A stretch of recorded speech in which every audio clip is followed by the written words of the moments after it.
Hey guys, welcome back. तो आज हमारा ये पार्ट टू है। तो पार्ट टू में देख लो, जो पार्ट वन में हमने जहाँ पे एंड किया था उसी के बाद आपका पार्ट टू शुरू हो रहा है। ठीक है, तो पार्ट टू देखो। और ये है चैनल का लिंक है और ये ग्रुप का लिंक है। ठीक है, कनेक्ट करो। और ये आपका टेलीग्राम का इंस्टाग्राम की आईडी है, ये मेल आईडी है। तो जहाँ भी कन्वीनियंट लगे सवाल पूछ सकते हैं। तो चलो अब लेक्चर शुरू करते हैं हम अपना। तो देखते हैं डिफेक्ट्स इन सिग्नलिंग पाथवेज।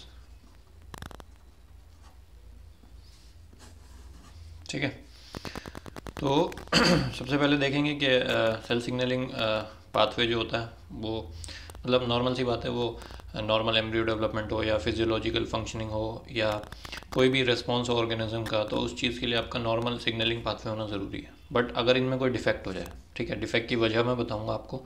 तो अगर डिफेक्ट हो जाए तो क्या होगा, अगर एम्ब्रियोनिक टाइम पे सिग्नलिंग डिफेक्ट हुआ तो आपका बर्थ डिफेक्ट हो जाएगा, है ना। फिजियोलॉजिकल फंक्शनिंग में जो है एनॉमली हो जाएगी और जो रिस्पॉन्स देना है उसमें मेटाबॉलिक डिजीज़ हो जाएंगी, कुछ भी हो सकता है। ठीक है, सो ऐसी कुछ चीज़ें हैं। उसके बाद मैं आपको बताऊंगा कि टाइप्स क्या होता है। ठीक है, what are the types of signalling pathway defects.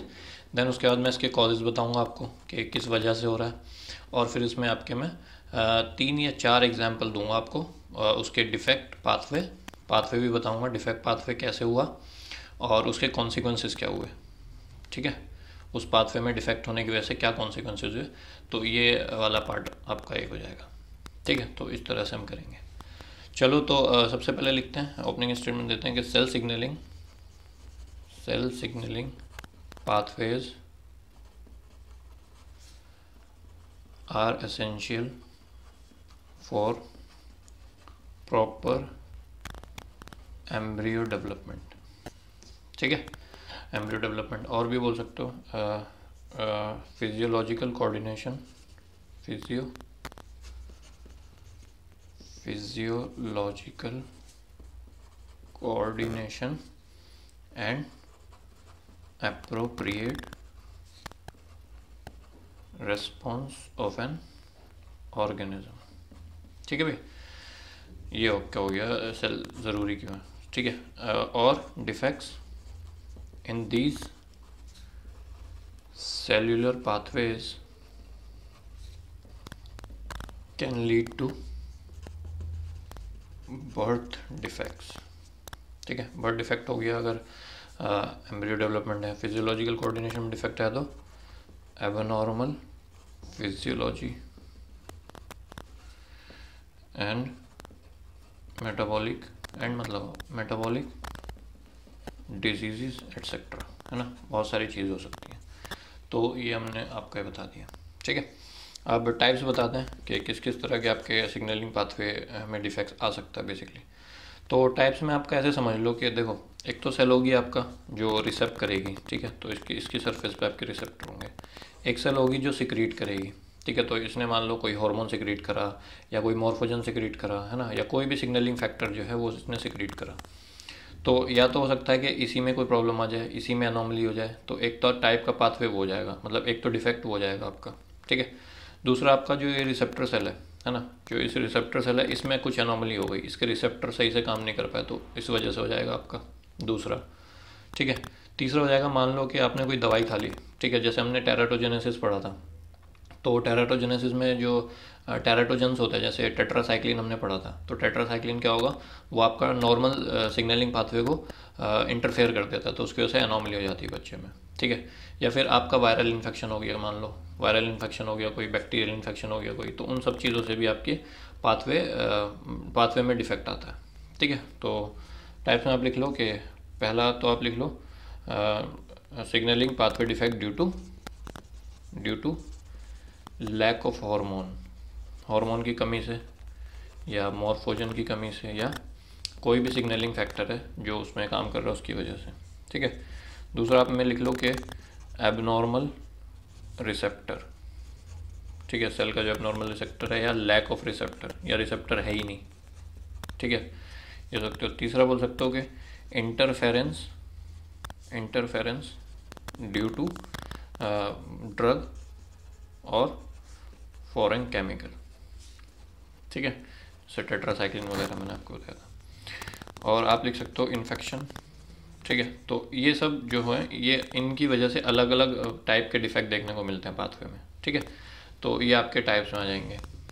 उसके बाद मैं आपको बताता हूँ कॉजेज़ क्या है। What are the causes of signalling pathway, causes of defects in signalling pathway. जो डिफेक्ट्स हो रहे हैं उसकी वजह क्या है। तो एक तो आपका सबसे इम्पोर्टेंट रीज़न, एक तो मैंने यही बता दिया, इन्फेक्शन। ठीक है, तो इन्फेक्शन में भी आपका वायरल भी हो सकता है, बैक्टीरियल भी हो सकता है। ठीक है, जैसे यहाँ पे आप एग्जांपल लिखेंगे वायरल इन्फेक्शन, जैसे मान लो जो ओंको वायरस होते हैं वो कैंसर कॉज करते हैं। ठीक है, तो उनकी वजह से आपका जो पाथवे है उसमें डिफेक्ट हो गया, तो आपका ओंको वायरसेस कॉजेज कैंसर। ठीक है, तो कैंसर जो जैसे नॉर्मल सेल है, नॉर्मल सेल जो है वो सेल साइकिल में नॉर्मल सेल चल रही है, बट मान लो जो एबनॉर्मल सेल है, कोई भी एबरेंट सेल है आपका, वो सेल साइकिल में चल रही है, तो उसमें क्या होगा, एक एपोप्टोसिस साइकिल चलने लग जाएगी और वो एपोप्टोसिस के थ्रू इसकी डेथ हो जाएगी, तो ये सेल साइकिल में रिपीट नहीं होगी। पर जब इस पाथवे में डिफेक्ट आ जाता है तो ये सेल जो है वो अपोप्टोसिस के थ्रू डेथ नहीं होती इसकी, और ये कंटिन्यूस इस सेल साइकिल में चलती रहती है और इसका प्रोलिफ्रेशन होता रहता है और ये नंबर ऑफ सेल्स बन जाती हैं, फिर इसी से आपका ट्यूमर बनता है, फिर यही आपका मेटास्टेसाइज करती है। तो इस तरह से समझ गए। और बैक्टीरियल इन्फेक्शन में भी आप एग्जांपल लिख सकते हो, जैसे शिगेला है, शिगेला आपका जो करता है वो डिसेंट्री कॉज करता है। Shigella causes bacillary dysentery. ठीक है, तो ये डिसेंट्री कैसे कॉज करता है, इसका अपना एक पाथवे डिफेक्ट है। ओके, और जैसे कोलेरा है, कोलेरा ठीक है, कॉज बाय विब्रियो कॉलरी। ठीक है, तो इसका जो टॉक्सिन होता है वो आपका कोलेरा कॉज करता है। ठीक है, सो टॉक्सिन, तो इसका मैं डिटेल में आपको बता दूंगा कैसे इसका पाथवे चल रहा है, डिफेक्ट क्या हुआ पाथवे में। ठीक है, ऐसी टीबी है, tuberculosis cause by Mycobacterium tuberculosis, तो उसकी वजह से टीबी कैसे कॉज हो रहा है, तो वो भी एक डिफेक्ट की जो पाथवे डिफेक्ट है उसकी वजह से हो रहा है ना। ऐसी पेप्टिक अल्सर है, पेप्टिक अल्सर जो हो जाता है तो वो आपका एच पाइलोरी जो कॉज करता है, वो भी एक पाथवे डिफेक्ट है। हाँ, ऐसे बहुत सारे इन्फेक्शन जो है उसकी वजह से हो रहा है। तो एक कॉज तो ये हो गया, दूसरा कॉज मैं आपको अगले पेज पे बताता हूँ। ठीक है, तो एक तो हो गया, दूसरा आप बोल सकते हो कि जीन म्यूटेशन हो गया या जीनोटिपिक रिमॉडलिंग हो गई। जो आपका सिग्नलिंग मॉलिक्यूल था उसकी जीनोटिपिक रिमॉडलिंग हो गई, मतलब जेनेटिक लेवल पे जाकर उसमें कुछ मॉडिफिकेशन हो गया। जैसे ये दो तरह से होता है आपका जीनोटिपिक रिमॉडलिंग, एक होता है आपका सोमैटिक म्यूटेशन हो गया, मान लो सोमैटिक म्यूटेशन। ठीक है, और एक आपका जर्म लाइन म्यूटेशन होता है, जर्म लाइन म्यूटेशन। तो बेसिकली कहने का मतलब यह है कि म्यूटेशन हो गया। जीनोटिपिक रिमॉडलिंग का मतलब क्या है कि जो जीन्स हैं, जो क्रोमोसोम्स हैं, उसमें कहीं पे जाके म्यूटेशन हो गया और उसकी वजह से आपका एनोमली कॉज हो रही है, उसकी वजह से आपका पाथवे में डिफेक्ट आ गया। तो सोमैटिक म्यूटेशन मतलब सोमैटिक सेल्स में हुआ, तो मान लो कैंसर इसका सबसे बड़ी एग्जाम्पल है। तो कैंसर में होता क्या, अभी मैं इसका पाथवे डिफेक्ट बताता हूँ। और जो जर्म लाइन म्यूटेशन है आपका, है ना, जैसे मान लो एक जनरेशन से दूसरी जनरेशन ट्रांसमिट हो रही है, पूरी जर्म लाइन में ही वो डिजीज़ प्रेजेंट है। ठीक है, तो बेसिकली जो आयन चैनल्स होते हैं ना, आयन चैनल्स जो होते हैं उनमें डिफेक्ट्स होता है, आयन चैनल्स में डिफेक्ट होता है और उस डिफेक्ट को जनरेशन टू जनरेशन वो ट्रांसमिट होता है और ये हेरिडिटरी डिजीज़ बन जाती है। जैसे एग्जांपल आपका एल्बिनिज्म हो गया। ठीक है, और इसी तरह से आपका सिस्टिक फाइब्रोसिस हो गया, सिस्टिक फाइब्रोसिस, और इसी तरह से आपका हंटिंगटन कोरिया हो गया, हंटिंगटन कोरिया डिजीज़ या हंटिंगटन डिजीज़। ठीक है, तो ये कुछ डिजीज़ होती हैं आपका। जैसे अगर मैं आपका इसमें एक एक करके बताऊं, चलो मैं छोटा छोटा सा बता भी देता हूँ कि क्या हुआ होगा। एल्बिनिज्म में क्या होता है, बेसिकली जो सेल्स होती हैं, जैसे मिलानोसाइट है, तो ये तो एक ऑर्गेनिज्म, जैसे मान लो ये एक नॉर्मल ऑर्गेनिज्म है और ये एक आपका एल्बिनिक ऑर्गेनिज्म है, मतलब इंडिविजुअल है। तो इसमें मान लो मिलानोसाइट 100 है, तो इसमें भी मिलानोसाइट 100 होंगी। मिलानोसाइट के नंबर में कोई चेंज नहीं आता, बट मिलानोसाइट का जो कन्वर्टिंग एंजाइम होता है, मतलब जो मिलानोसाइट से बेसिकली जो मिलानिन सिक्रीट करवाता है, जो मिलानोसाइट है ना, इससे मिलानिन का सिक्रीशन होगा। ठीक है, तो यहाँ पर एक एंजाइम होता है, वो इसका मिलानोसाइट से मिलानिन का सिक्रीशन कराता है। तो होता क्या है, एल्बिनिज्म में क्या होता है कि ये जो एंजाइम है इसमें म्यूटेशन हो जाता है। क्या हो जाता है, इसमें म्यूटेशन हो जाता है। तो नॉर्मल पाथवे ऐसे होना था, बट म्यूटेशन हो गया तो पाथवे में डिफेक्ट आ गया। अब ऐसे नहीं हुआ, तो आपका मिलानिन का सिक्रीशन नहीं होगा। तो ये जो इंडिविजुअल है, जो एल्बिनिक ऑर्गेनिज्म है, उसके अंदर मेलानिन का फॉर्मेशन नहीं होगा, तो उसकी वजह से आपकी उसकी बॉडी हाइपोपिगमेंटेशन हो जाएगा, पिगमेंटेशन है ना। उसकी आईज, उसके हेयर, उसकी जितना भी मतलब उसकी पूरी स्किन जो है एक तरह से, ठीक है, तो वो हाइपोपिगमेंटेशन हो जाएगा उसका, समझ रहे हो। तो ये एंजाइम जो है जो मेलानिन सिंथेसिस कर रहा था नॉर्मली, वो नहीं हो पाया, तो उसकी वजह से इसमें डिफेक्ट आया। तो पाथवे में डिफेक्ट आने की वजह से, म्यूटेशन की वजह से आपका हाइपोपिगमेंटेशन हो गया, समझ गए। तो वैसे ही सिस्टिक फाइब्रोसिस में होता है। सिस्टिक फाइब्रोसिस मैं जो डिजीज़ वाले लेक्चर है उसमें भी बता चुका हूँ, तो अगर आपने नहीं देखा डिटेल में वहाँ देख लो। फिर भी एक लाइन में मैं बता देता हूँ कि एक CFTR चैनल होता है, CFTR चैनल। तो CFTR चैनल क्या होता है, ये basically cystic fibrosis transmembrane regulator होता है, ठीक है। ये क्या करता है आपका, इसमें डिफेक्ट हो जाता है। ये जो चैनल है ना आपका, ये नॉर्मल फंक्शन करता है तो कुछ नहीं होता, बट इसमें अगर डिफेक्ट हो गया, इसमें अगर डिफेक्ट हो गया तो आपका सिस्टिक फाइब्रोसिस हो जाता है। ये मैंने डिटेल में बताया हुआ, तो आप उस लेक्चर से देख लो, वरना ये लेक्चर लंबा हो जाएगा, ठीक है। तो ऐसे कुछ चीज़ें देखने को मिलती हैं, समझ लो। और अगर मुझे आपको कैंसर का बताना हो, ठीक है, तो कैंसर बेसिकली क्यों हो रहा है, तो कैंसर में रीज़न होता है कि देखो हमारी बॉडी में क्या होता है, कैंसर के लिए एक ऑन्कोजीन्स होते हैं, ऑन्कोजीन्स, एक आपका ट्यूमर सप्रेसर जीन्स होते हैं, ठीक है, और एक सिग्नलिंग पाथवे भी चलता है यहाँ पे साथ साथ में। सिग्नलिंग पाथवे किस लिए, क्या, ताकि जो एबनॉर्मल सेल्स हैं उनकी अपोप्टोसिस हो जाए, ठीक है, अपोप्टोसिस। तो जब कैंसर हो रहा होता है तो म्यूटेशन हो जाता है, या तो इसमें हो जाएगा या इसमें या इसमें या तीनों में हो जाएगा, म्यूटेशन हो गया। बट म्यूटेशन हो गया तो ऑन्कोजीन जो है आपके ये फिर जो क्या बोलते हैं कैंसरस सेल के प्रोडक्शन में हेल्प करेंगे। फिर ट्यूमर सप्रेसर जीन्स है आपके, तो ट्यूमर सप्रेसर जीन के सप्रेशन, देखो नाम में आ रहा है ट्यूमर सप्रेसर जीन, तो नॉर्मली ये फंक्शन करता है। कोई भी ट्यूमर कॉजिंग जीन होगा ना, जो ट्यूमर कॉज कर रहा होगा, तो उसको सप्रेस करके रखते हैं। तो बेसिकली P53 पाथवे जो होता है उसके थ्रू ये फंक्शन करते हैं ट्यूमर सप्रेसर जीन्स, ठीक है। लेकिन मान लो इसी पाथवे में कोई डिफेक्ट आ गया, P53 पाथवे में म्यूटेशन हो गया, डिफेक्ट आ गया, तो फिर ये सप्रेस नहीं कर पाएंगे, तो ट्यूमर का फॉर्मेशन हो जाएगा, समझ लो। या मान लो सिग्नलिंग जो अपोप्टोसिस हो रही थी, तो इस अपोप्टोसिस का इसमें कुछ म्यूटेशन हो गया, तो इन सब की वजह से आपका कैंसर हो जाएगा। तो ये पाथवेज में डिफेक्ट्स मैं आपको बता रहा हूँ, समझ लो। तो जीनोटिपिक रिमॉडलिंग हो गया, जेनेटिक लेवल पे म्यूटेशन हो गया, बेसिकली यहाँ पर कहने का मतलब है कि म्यूटेशन हो गया, तो ये हो गया आपका, समझ लो। फिर तीसरा आप इसमें क्या बोल सकते हो, दो तो ये हो गए, तीसरा हो गया इसमें आपका मान लो कोई फिजियोलॉजिकल कंडीशन है, जैसे मान लो किसी किसी को ऑटो इम्यून डिसऑर्डर्स होते हैं, तो उसमें खुद की बॉडी ही जो नॉर्मल प्रोसेस से चल रहा होता है उसमें हट के डेविएट करके एबनॉर्मली शो करने लग जाती है, तो पाथवे में डिफेक्ट आ जाता है, तो ऑटो इम्यून डिसऑर्डर्स हो जाते हैं। तो तीसरा आप लिख लो फिजियोलॉजिकल कंडीशंस, ठीक है। इसमें आप एग्जांपल लिख लो ऑटो इम्यून डिसऑर्डर्स, जैसे रूमेटॉइड आर्थराइटिस है, तो वो आपका इसकी वजह से होता है, फिजियोलॉजिकल कंडीशंस की वजह से, ठीक है।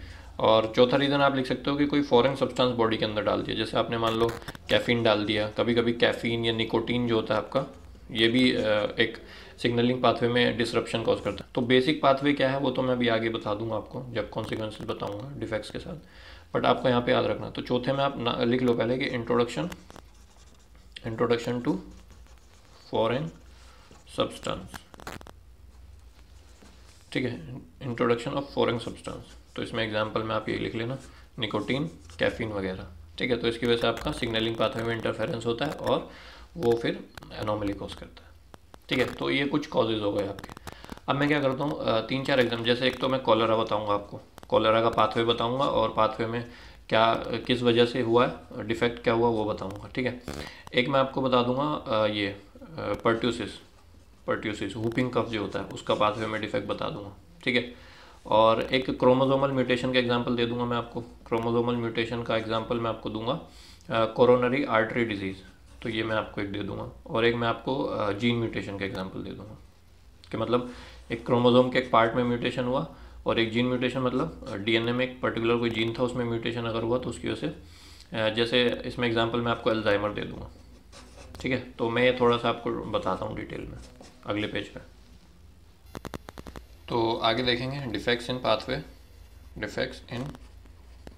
पाथवेज एंड देयर कॉन्सिक्वेंसेस, ठीक है, क्या उनके कॉन्सिक्वेंसेस होता। तो जैसे मैं पहला बताता हूँ आपको कि मान लो जो कॉलरा है, ठीक है, तो किसी को विब्रियो कॉलरी से इन्फेक्शन हो गया, बैक्टीरियल इन्फेक्शन हो गया, तो विब्रियो कॉलरी जो होता है वो एक टॉक्सिन सिक्रीट करता है जिसको हम बोलते हैं कॉलरा टॉक्सिन। तो डिफेक्ट होगा आपका कॉलरा टॉक्सिन की वजह से, और उसकी वजह से जो होगा आपका कॉन्सिक्वेंस में वहाँ पर आपका होगा एक्यूट गैस्ट्रोएंटेराइटिस। एक्यूट गैस्ट्रोएंटेराइटिस ये कैसे होगा भी मैं बताऊंगा। और डिफेक्ट क्या है, defect due to cholera toxin. Cholera toxin को मैं सीटी लिखूंगा अब आगे, ठीक है। तो डिफेक्ट किस वजह से हुआ, डिफेक्ट जो पाथवे है, जो नॉर्मल पाथवे था उसमें डिफेक्ट हुआ किसकी वजह से, कॉलरा टॉक्सिन की वजह से। और इसने क्या कॉज करा, कॉन्सिक्वेंस क्या हुआ इस डिफेक्ट का, इसकी वजह से ऑर्गेनिज्म के अंदर मतलब इंडिविजुअल के अंदर एक्यूट गैस्ट्रोएंटेराइटिस हो गया। एक्यूट गैस्ट्रोएंटेराइटिस में क्या होता है, जिसको कॉलरा हो जाता है तो एक तो वाटर लॉस होता है बॉडी से, तो severe water loss, severe water loss. उसके अलावा आपका वॉमिटिंग होती है, वॉमिटिंग, और मसल क्रैम्प्स, मसल क्रैम्प्स। तो ये सब इसके कॉन्सिक्वेंसेस हो गए आपके, ठीक है, मसल क्रैम्प्स। तो ये सब हो रहा। अब पाथवे कैसे हो रहा है मैं छोटा सा आपको बता देता हूँ कि देखो जो कॉलरा टॉक्सिन होता है आपका, ये 6 प्रोटीन इसकी जो जिससे बना होता है, जैसे मान लो एक कॉलरा टॉक्सिन है तो ये बना हुआ आपका 6 सब यूनिट से बना हुआ है, जो प्रोटीन की 6 सब यूनिट है उससे मिलके बना हुआ है। So it is made up of 6 सब यूनिट, 6 प्रोटीन सब यूनिट, 6 प्रोटीन सब यूनिट्स, ठीक है। इसमें से एक जो होती है उसको बोलते हैं ए सब यूनिट, और 5 जो होती हैं उनको बोलते हैं बीटा सब यूनिट, ठीक है, subunit, B subunit. तो बेसिकली ये जो बी सब यूनिट होती हैं, बीटा सब यूनिट होती हैं, इनको हम बोलते हैं receptor binding protein, receptor binding protein. और ये जो ए सब यूनिट होती है इसको हम बोलते हैं enzyme, enzymatic protein, enzymatic protein. मतलब बेसिकली यही जो है वो कॉज करेगा और ये आपका एक रास्ता देगा इसको। तो देखो कैसे, तो जब किसी को विब्रो कॉलरा का इन्फेक्शन होता है तो क्या होता है कि ये कॉलरा टॉक्सिन बॉडी के अंदर पहुंच गया, ठीक है। तो कॉलरा टॉक्सिन पहुंचती है आपका, ये जो 6 सब यूनिट है वो 1A सब यूनिट और 5B सब यूनिट क्या, तो ये 5B सब यूनिट जो होती हैं ये क्या करती हैं, ये जो इंटेस्टाइन है ना उसकी जो सेल्स हैं उस पर जाके अटैच कर जाती हैं। So they gets attached to the cell surface of intestinal cell, ठीक है। तो जो इंटेस्टाइनल सेल है उसकी सेल सरफेस पे जाके अटैच करेंगी और फिर अटैच होने के बाद वहाँ से रास्ता प्रोवाइड करेंगी इस सब यूनिट को अंदर एंटर करने के लिए। जो इंटेस्टाइनल एपिथेलियल सेल्स हैं उसके अंदर ये एंटर कर जाएगा। So they provide passage to the a subunit to enter intestinal epithelial cells, ठीक है। तो अब जो है आपका ए सब यूनिट जो है वो सेल के अंदर आ गई। जैसे मान लो ये है आपका, ठीक है, तो ये आपका जैसे मान लो ये जितना भी प्रोसेस आपका चल रहा है ये जो वो है ना क्या बोलते हैं, जी प्रोटीन कपल्ड रिसेप्टर सिग्नलिंग, ठीक है, इसको GPCR बोलते हैं, जी प्रोटीन कपल्ड रिसेप्टर सिग्नलिंग, ठीक है। तो उसमें हो रहा है। असल में क्या है ना, देखो जितना भी पर्टिसिस हो कॉलरा हो इन सब में क्या होगा कि at the and cyclic AMP का प्रोडक्शन हो जाएगा बहुत ज़्यादा, और इसके बहुत ज़्यादा प्रोडक्शन होने की वजह से आपका वाटर लॉस होता है बॉडी से। अगर ये आपको पता है तो अच्छी बात है, वरना हम साइक्लिक CMP पढ़ेंगे तो वहाँ पर डिटेल में पढ़ेंगे। अभी सिर्फ मैं आपको थोड़ा सा बता देता हूँ ताकि अगर आपको नहीं पता हो तो फिर भी मैं आपको बता देता हूँ। तो देखो इसमें होता क्या है, तो इसको ऐसे समझ लो कि जैसे मान लो यहाँ पर आपका जी प्रोटीन है, ठीक है, तो जी प्रोटीन कुछ ऐसी होती है। तो जी प्रोटीन पे जो आके बाइंड हुआ ये हो गया कॉलरा टॉक्सिन आके बाइंड हो गया, ठीक है। तो कॉलरा टॉक्सिन जो बीटा वाला था उसने आके बाइंड हुआ और फिर इसके होते हुए इससे यहाँ पे आपका 3 सब यूनिट अटैच्ड होती हैं, जी सब यूनिट हम उनको बोलते हैं, ठीक है। बस समझने के लिए समझा रहा हूँ। तो यहाँ पे आपका एंटर कर गया ए सब यूनिट, ठीक है, क्योंकि इसने रास्ता प्रोवाइड करा दिया तो ए सब यूनिट एंटर कर गया। तो यहाँ पर एक एंजाइम होता है जिसको बोलते हैं एडिनाइल साइक्लेज, ठीक है। तो वो ऐसे कुछ समझ लो, एक सेकेंड, ठीक है। तो ऐसे एक एंजाइम समझ लो एडिनाइल साइक्लेज। तो जनरली ये इनएक्टिव रहता है, बट जैसे ही मान लो इसके अंदर ये एंटर करा कॉलरा टॉक्सिन जो है वो एंटर करा, तो ये जो सब यूनिट्स हैं वो इसमें से 2 सब यूनिट जाके इधर अटैच हो जाती हैं और ये एक्टिवेट हो जाता है।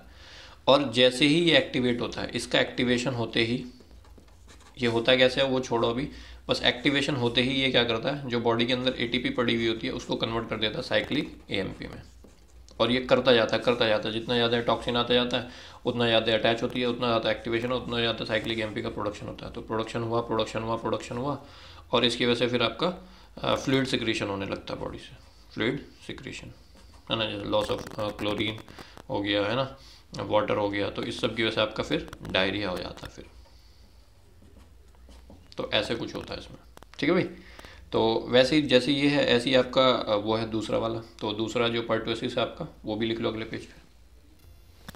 तो सेकंड जो है वो डिफेक्ट किस वजह से, pertussis toxin, defect due to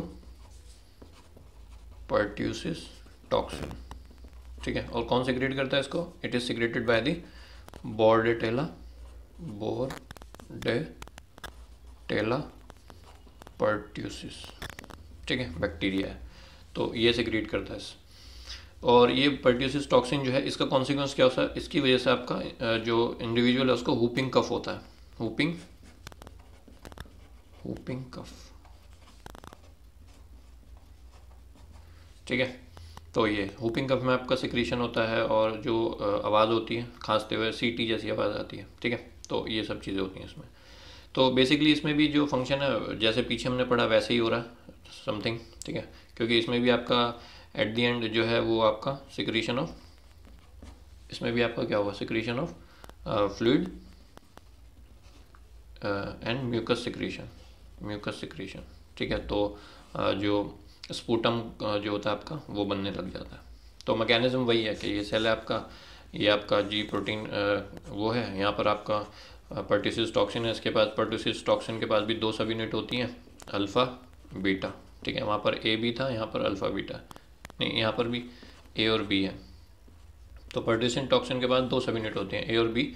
तो इसमें भी आपका बीटा सब यूनिट जो होती है सेल मेम्ब्रेन से बाइंड करती है, रास्ता प्रोवाइड करती है, ए वाला जो अंदर चला जाता है वो एक्टिवेट हो जाता है, और एक्टिवेट होने की वजह से जो यहाँ पर इनएक्टिव पड़ा हुआ आपका एडिनाइल साइक्लेज है इसको एक्टिव कर देते हैं, क्योंकि यहाँ पर जो प्रोटीन होती हैं वो इसको एक्टिवेट कर देती हैं। फिर ये आपका एटीपी से साइक्लिक एएमपी का प्रोडक्शन करता है, और ये होने की वजह से आपका सिक्रीशन होने लग जाता है, बॉडी फ्लूइड सिक्रीशन, ठीक है। तो इस तरह से कुछ आपका ये भी कॉज कर रहे हैं। तो इस तरह से डिफेक्ट हो गया पाथवे में। नॉर्मली ऐसा नहीं होता, बट डिफेक्ट होने की वजह से जितना ज़्यादा टॉक्सिन अंदर जाएगा उतना ज़्यादा सीएमपी बनेगा, उतना ज़्यादा सिक्रीशन होगा, उतना ज़्यादा म्यूकस सिक्रीशन होगा, उतना ज़्यादा आपका हुपिंग कफ होगा, ठीक है। सो सेकेंड ये हो गया। थर्ड आपका इसमें लिख लो कि जैसे मैंने आपको बताया था क्रोमोसोमल म्यूटेशन का एक बताऊंगा, तो लिख लो defect due to chromosomal mutation. तो क्रोमोसोमल म्यूटेशन की वजह से क्या होगा कि जैसे मैं आपको यहाँ पे एक एग्जांपल बताऊंगा कि क्रोमोसोम नंबर 12 है हमारा, ठीक है। तो इस क्रोमोसोम नंबर 12 में ये एक पार्ट है जो आपका नॉर्मली क्या करता है, इसकी ये जो जीन है ना यहाँ पे, मतलब इस वाले पार्ट पे जो जीन्स हैं वो आपके रिस्पॉन्सिबल हैं एक प्रोटीन सिक्रीट करने के लिए, जिस प्रोटीन का नाम है LRP6 प्रोटीन। ये जो जीन है ये कोड करते हैं आपके LRP6 प्रोटीन को, और ये LRP6 प्रोटीन जो होती है ये VNT जो WNT सिग्नलिंग पाथवे हमारा उसमें काम करती है। और क्या काम करती है, जैसे जितने भी नॉर्मल फिजियोलॉजिकल प्रोसेसेस हैं वो कैरी आउट करती है। तो अगर ये प्रोटीन आपका एब्सेंट हो जाए तो WNT पाथवे में डिफेक्ट आएगा, और उसकी वजह से आपका डिजीज़ होगी कोरोनरी आर्टरी डिजीज़। तो आप यहाँ पे लिख सकते हैं कॉन्सिक्वेंस में early onset of coronary artery disease, ठीक है, कोरोनरी आर्टरी डिजीज़। तो कैसे हुआ ये, तो यहाँ पे लिखेंगे कि genes this if this segment is missing, ठीक है। तो नो LRP6 प्रोटीन सिक्रीशन, ठीक है, leads to defect in WNT signalling pathway, ठीक है। WNT सिग्नलिंग पाथवे में बता चुका ना, cell differentiation, proliferation, cell renewal, है ना, और हीमेटोपोइसिस, बहुत सारे फंक्शनिंग में WNT सिग्नलिंग पाथवे काम करता है। तो इसमें आपका आ गया डिफेक्ट, ठीक है भाई। अब इसमें डिफेक्ट हो गया तो डिफेक्ट होने के बाद क्या होगा कि जो ये इसकी फुल फॉर्म लिख लो LRP6 प्रोटीन की, इसको हम बोलते हैं LDL रिसेप्टर रिलेटेड प्रोटीन 6, ठीक है। तो ये आपका बनी नहीं। अगर ये होता, यहाँ पर सेगमेंट प्रेजेंट होता, इसमें म्यूटेशन नहीं होता क्रोमोसोम के पार्ट में, तो ये प्रोटीन बनती, ये नॉर्मल WNT सिग्नलिंग पाथवे करती और नॉर्मल फिजियोलॉजिकल प्रोसेसेस होते। बट अब यहाँ पर क्या है, एब्सेंस है, absent of LRP6, so it leads to WNT pathway defect, ये हो गया, and it results in the early onset of coronary artery disease, ठीक है। तो ये हो गया। अब सिग्नलिंग पाथवे के डीप में जाने की ज़रूरत नहीं है WNT। देखो मैं इसलिए नहीं बता रहा हूँ क्योंकि आपके एग्ज़ाम में ये ज़रूरी नहीं है, क्योंकि ये बहुत ही कॉम्प्लेक्स प्रोसेस होता है, ठीक है। इसको समझने बैठोगे तो लिख ही नहीं पाओगे आंसर में कुछ, और ये कभी नहीं पूछेगा वो आपसे, ठीक है। तो जितना मैं आपको बता रहा हूँ कि किस वजह से हो रहा है, क्या डिफेक्ट हो रहा है, इतना भी आपको याद रहेगा ना तो मोर देन सफिशिएंट है। पढ़ने को तो भाई बहुत कुछ है ना, पढ़ने को तो मैं भी आपको किताब लेके पूरी पढ़ा दूँ, बट उससे मतलब नहीं है ना कुछ। तो जितना ज़रूरी है उतना करो, और ये मोर देन सफिशिएंट है। क्वेश्चन आया तो 100% इतना लिख के आ जाओगे, कोई नहीं नंबर काट रहा आपके, ठीक है। So early onset of coronary artery disease, तो ये 3 हो गए आपके। अब एक और मैं बता देता हूँ कि जीन म्यूटेशन की वजह से डिफेक्ट, तो defect due to gene mutation, ठीक है। तो जीन म्यूटेशन, जैसे मैं आपको यहाँ पे एक जीन बताऊँगा, जैसे PSEN जीन है, तो ये आपका एक तो प्रेजेंट होता है क्रोमोसोम नंबर 14 पे, ठीक है। तो इसको हम बोलते हैं PSEN 1, और एक होता है आपका क्रोमोसोम नंबर 1 पे, इसको हम बोलते हैं PSEN 2, ठीक है। पहले डिस्कवर होता है इसलिए 1, ये बाद में होता है 2, ठीक है। अगर इनमें म्यूटेशन हो जाए, तो इनमें म्यूटेशन होने की वजह से आपका अल्जाइमर डिजीज़ हो जाती है। तो आप लिख सकते हो कि defect due to gene mutation, जो जीन आपके results in the early onset of Alzheimer disease, ठीक है। तो ये हुआ आपका। वैसे ये तो जीनोटिपिक में पहुंच गया, जीनोटिपिक रिमॉडलिंग है ना। इसको अगर कोई किताब पढ़ोगे, आप स्टैंडर्ड बुक पढ़ोगे, तो मैं बता रहा हूँ, अगर कभी पढ़ के कन्फ्यूजन हो जाए, तो एक फिनोटिपिक रिमॉडलिंग भी होता है, फिनोटिपिक रिमॉडलिंग। उसमें क्या होता है, ये जो अल्जाइमर है आपका, ये अमाइलॉइड कैस्केड हाइपोथेसिस है, अमाइलॉइड कैस्केड हाइपोथेसिस, ठीक है। तो ये हाइपोथेसिस कहती है कि जो अल्जाइमर होता है ना, वो इसलिए होता है क्योंकि एक बीटा अमाइलॉइड करके एक प्रोटीन होती है, तो उस बीटा अमाइलॉइड प्रोटीन के पाथवे में कुछ डिफेक्ट आ जाता है, और उस डिफेक्ट की वजह से आपका अल्जाइमर डिजीज़ होता है। तो ये आपका फिनोटिपिक रिमॉडलिंग का रीज़न है। बट अगर जीनोटिपिक पे जाओगा तो ये जीन्स जो है, इन जीन में म्यूटेशन हुआ और उसकी वजह से आपका अल्जाइमर डिजीज़ हो रहा है, ठीक है। अल्जाइमर डिजीज़ आपको पता ही है। तो ये आपके डिफेक्ट्स हैं और उसके कॉन्सिक्वेंसेस हैं, ये सब मैं आपको बताने थे। तो इस तरह से हमारा जो ये लेक्चर है ये कंप्लीट हो गया, और मतलब जितना इसमें से आ सकता है वो आ गया। अब इसमें एक एपोप्टोसिस बताया, सेल डेथ, वो मैं बाद में कराऊंगा। तो फिलहाल आप इसको इतना रखो और इसको रिवाइज़ करो बार बार, ठीक है। और एग्ज़ाम में अगर आता तो इतना लिख के आ जाना बहुत है। चलो, तो वीडियो का एंड करते हैं। अगर पसंद आई है तो लाइक करो और सब्सक्राइब करो चैनल को। Thank you, bye.